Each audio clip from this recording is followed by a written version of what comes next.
A ideia de uma cidade industrial no meio da selva amazônica brasileira para suprir toda a necessidade de borracha de suas fábricas automotivas nos Estados Unidos pareceu muito boa para Henry Ford, mas por que o projeto de Fordlândia foi da ousadia ao fracasso em pouco tempo e acabou em abandono?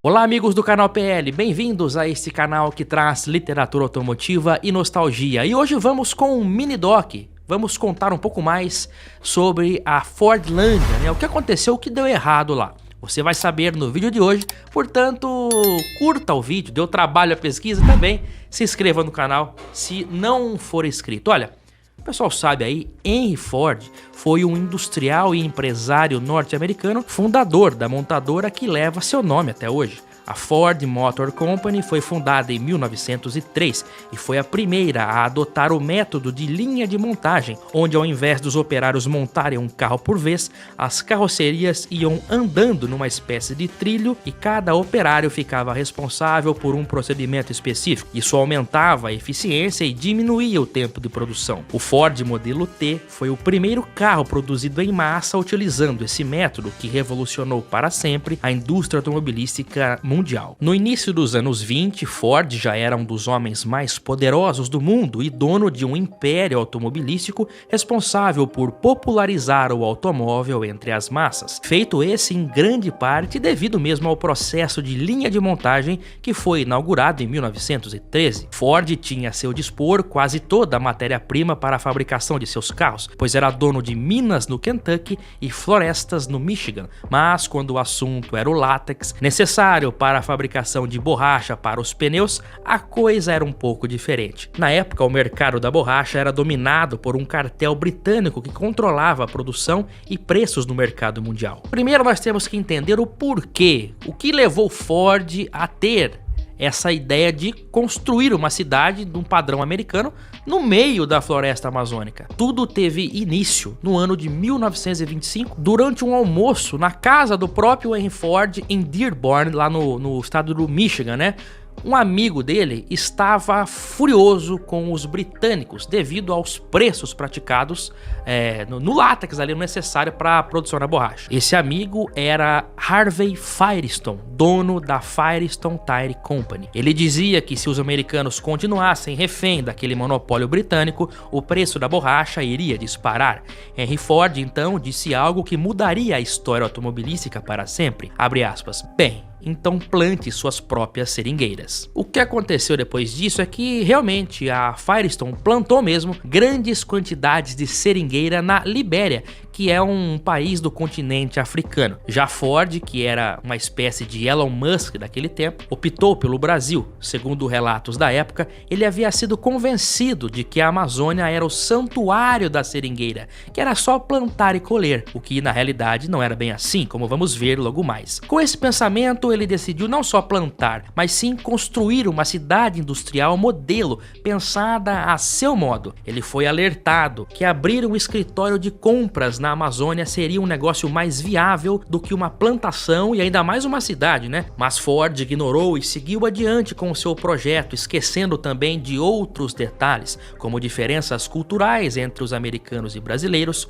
o clima local e também a já prevista queda no preço da borracha. Era o início de um dos maiores fracassos da carreira de Ford. O acordo para criar a cidade operária foi fechado com o estado do Pará e o termo de concessão das terras propostos pelo então governador Dionísio Bentes previa a isenção do pagamento de qualquer taxa de exportação dos itens lá produzidos, como borracha, pele, couro, semente e madeira. A concessão foi então aprovada pela Assembleia Legislativa do Estado em 30 de setembro de 1927. A título de curiosidade, o primeiro Ford modelo A foi produzido em 20 de outubro de 1927, cerca de um mês após o acordo com o governo do Pará, e o seu lançamento aconteceu em dezembro daquele ano. O novo carro era o sucessor do modelo T e colocava fim naquela crença da marca de modelo único. Em fevereiro de 1929, 1 milhão de modelos A já haviam sido produzidos. Já na Amazônia, Ford queria criar uma cidadezinha à sua imagem e semelhança, como um trabalho de civilização, como ele mesmo gostava de dizer,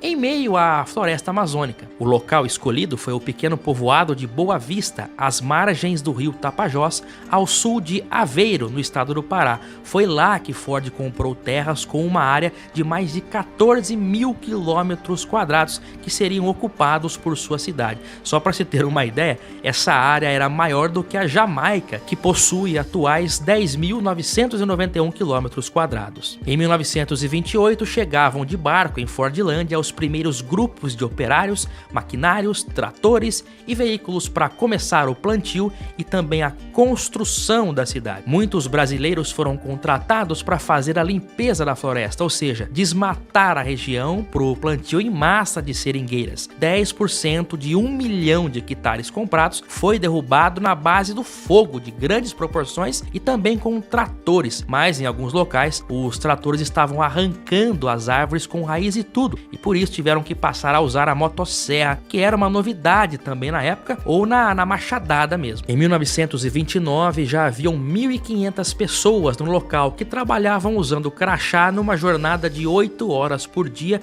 controladas pelo inovador sistema de relógio de ponto, que era coordenado por diretores americanos enviados por Ford. Mas somente 400 hectares de seringueiras haviam sido plantados até então, número bem abaixo do esperado. O clima também não ajudava. O calor intenso da região castigava os operários, que também sofriam com mosquitos, formigas selvagens e doenças como malária e febre amarela. Relatórios da época apontavam condições insalubres, com sujeira por toda parte e moscas. O cemitério local, após um ano da inauguração, já tinha 90 pessoas enterradas entre trabalhadores e visitantes. A alimentação também virou um problema. Ford acreditava que as pessoas tinham que se alimentar por uma dieta única no mundo inteiro, ou seja, a comida que os trabalhadores da fábrica lá nos Estados Unidos consumiam era a mesma que o morador de Fordlândia tinha que comer. Todos tinham que fazer as refeições direto no refeitório da fábrica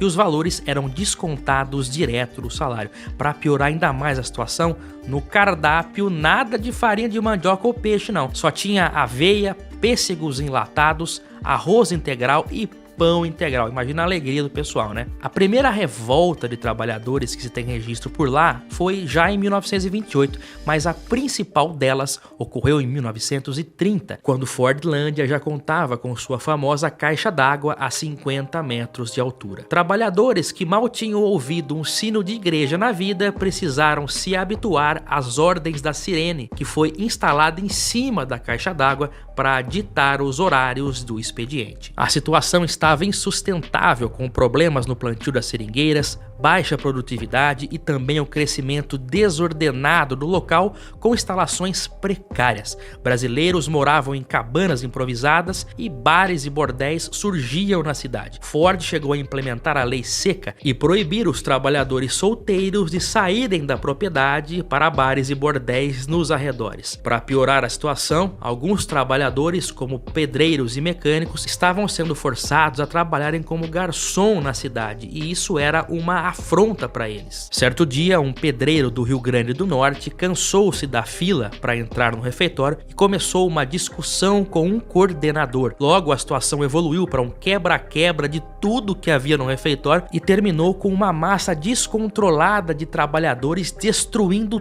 tudo que podia no povoado: casas, maquinários, relógios de ponto e etc. John Rogue, que era o gerente da planta, tentou num primeiro momento dialogar com os manifestantes e um deles disse, abre aspas, "Nós somos pedreiros, mecânicos e carpinteiros, não garçom." Fecha aspas. Muitos dos manifestantes estavam bêbados e gritando frases nacionalistas. Com a tensão aumentando, Rogue decidiu evacuar os americanos do local. Alguns fugiram de lancha, barco a motor, canoa e até cavalo. Getúlio Vargas, que havia tomado o poder na Revolução um mês antes, em novembro de 1930, enviou tropas do exército para conter o caos em Fordlândia. Depois desse episódio, conhecido como Quebra-Panelas, os trabalhadores apresentaram uma série de reivindicações que foram todas recusadas por Ford, que ordenou a demolição de todos os bares, bordéis e casas nos arredores de Fordlândia. Com os efeitos da Grande Depressão de 1930 e aconselhado a abandonar o projeto, Henry Ford, com 67 anos em 1931,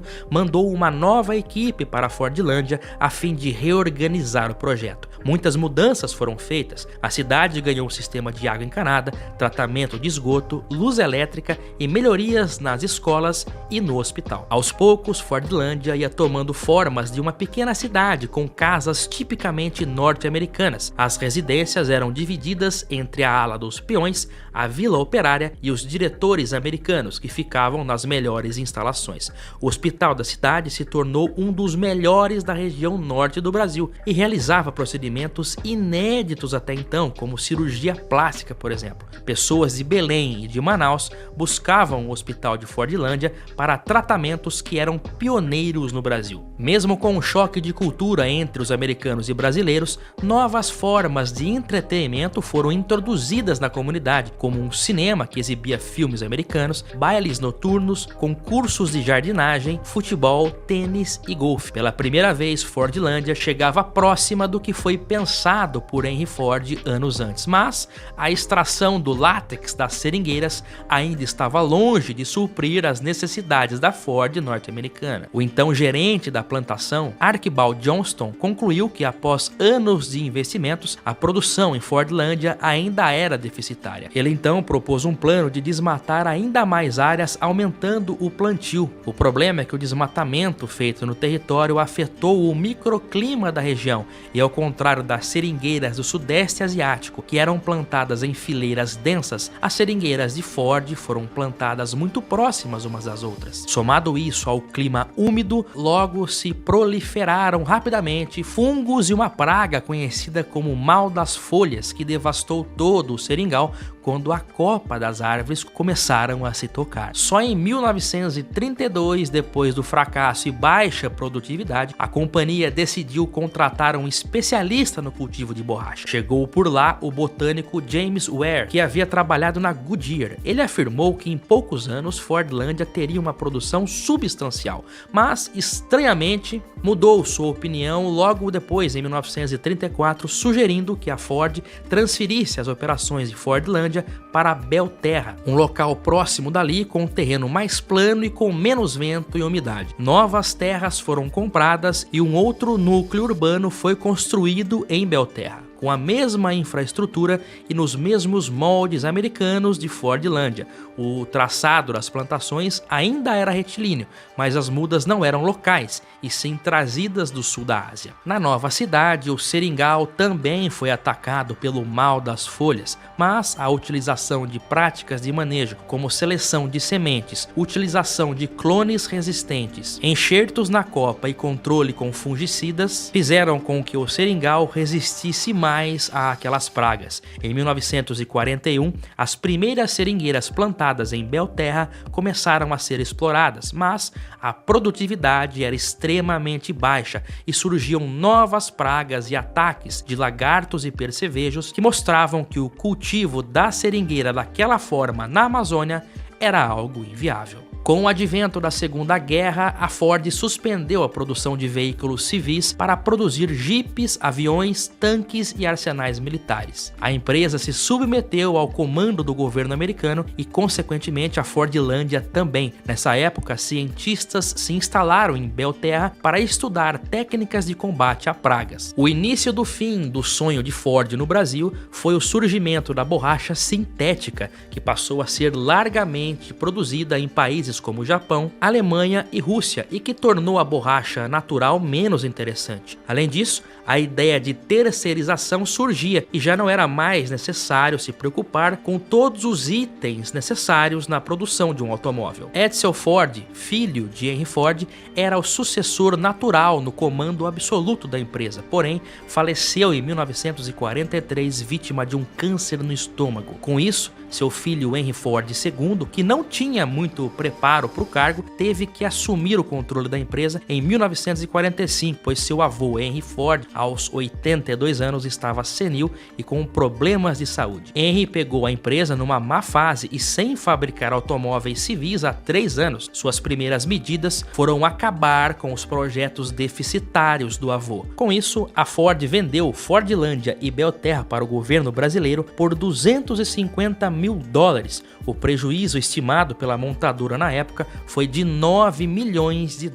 Foi o fim de 18 anos de tentativas da Ford de produzir borracha na Amazônia brasileira. Apesar do fracasso na extração do látex, a iniciativa de construir uma cidade no meio da selva foi reconhecida na época. Henry Ford, apesar de inúmeros convites, nunca pisou em suas 2 cidades brasileiras. Ele faleceu em 7 de abril de 1947, aos 83 anos de idade. Já o governo brasileiro herdou cerca de 5 milhões de seringueiras, 1,9 em Fordlândia e 3,2 milhões em Belterra. Com o fim das atividades da Ford nos seringais, toda aquela infraestrutura com hospitais, escolas, centros de lazer e usinas de força se mostraram sem funcionalidade.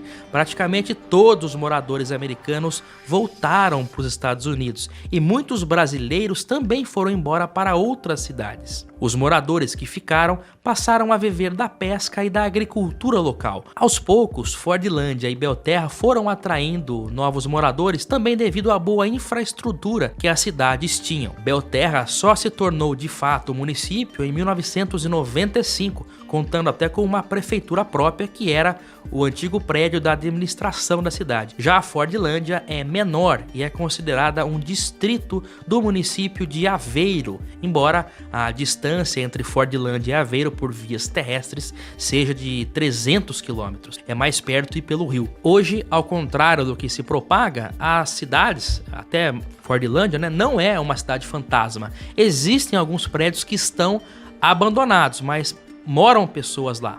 Fordlândia está mais isolada, ali no estado do Pará. Não tem nada por perto, A cidade mais próxima, que é Aveiro, fica a 300 km, tem que dar uma baita de uma volta para chegar. Como eu disse, é mais perto e pelo rio. Já Belterra se desenvolveu mais e foi elevada mesmo a município, Ela fica até numa condição melhor, fica mais próximo à cidade de Santarém, que é uma grande cidade lá também da região.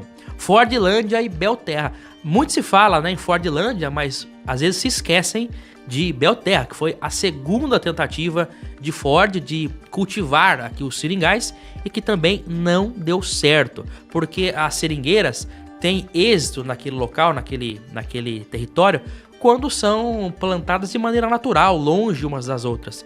A partir do momento em que eles fizeram uma linha de produção, uma plantação com as seringueiras muito próximas umas das outras, começou a dar errado. Isso, aliado ao clima quente e úmido, foi propício para o surgimento de pragas, como foi o mal das folhas, que devastou a plantação de Fordlândia e também de Belterra.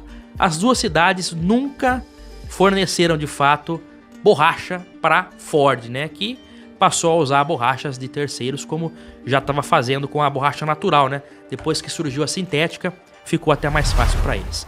Pessoal, essa nostalgia vai ficando por aqui. Espero que tenham gostado desta história e eu volto no próximo vídeo aqui no nosso canal, Canal PL, o melhor canal de literatura automotiva e nostalgia. Um forte abraço e até o próximo vídeo. Tchau, pessoal!